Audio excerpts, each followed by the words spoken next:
Start. I congratulate him for his imagination, boldness, and taking very calculated steps. Stop. Deficit financing is very effective instrument in the hands of the finance minister, which has to be used in a very calculated and selective manner, otherwise undesirable consequences are bound to follow, but here the finance minister has weighed every step, and taken calculated risks.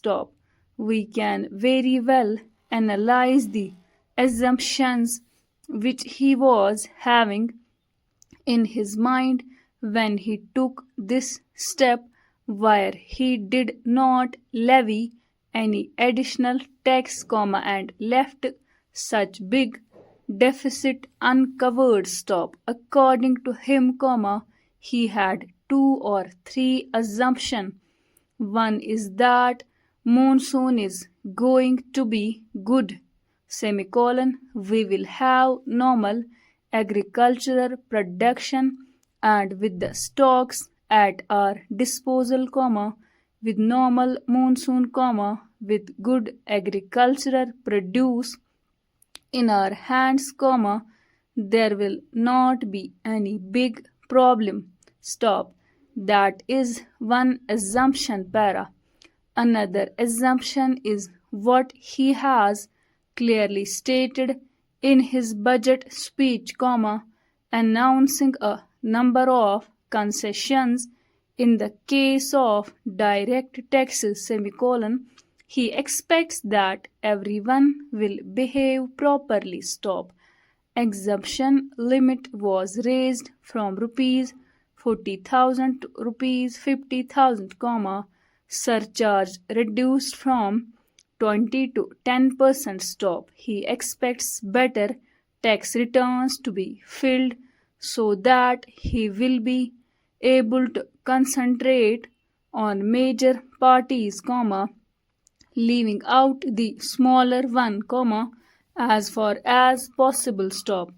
And his third assumption, according to me, is the incentive which he has offered to the industrial sector, thereby expecting that a proper atmosphere of investment and growth will be created.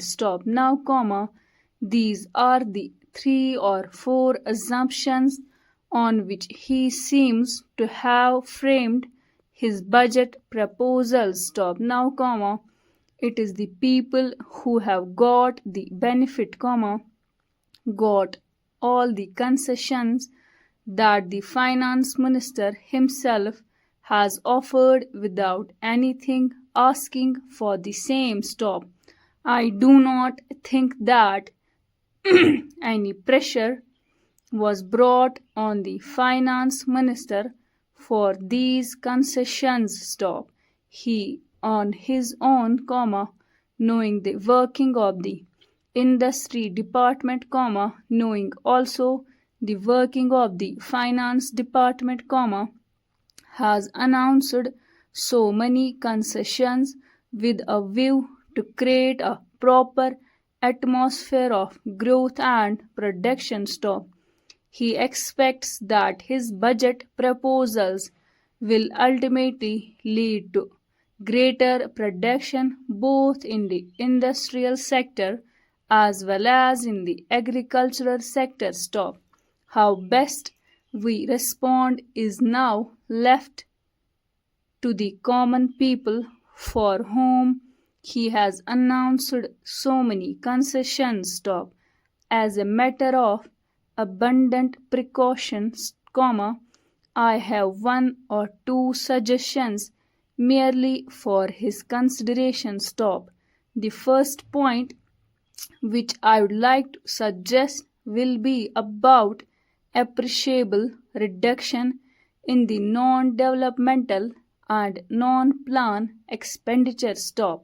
If this can be resorted to, a large number of schemes can be transferred to the respective state governments. Stop.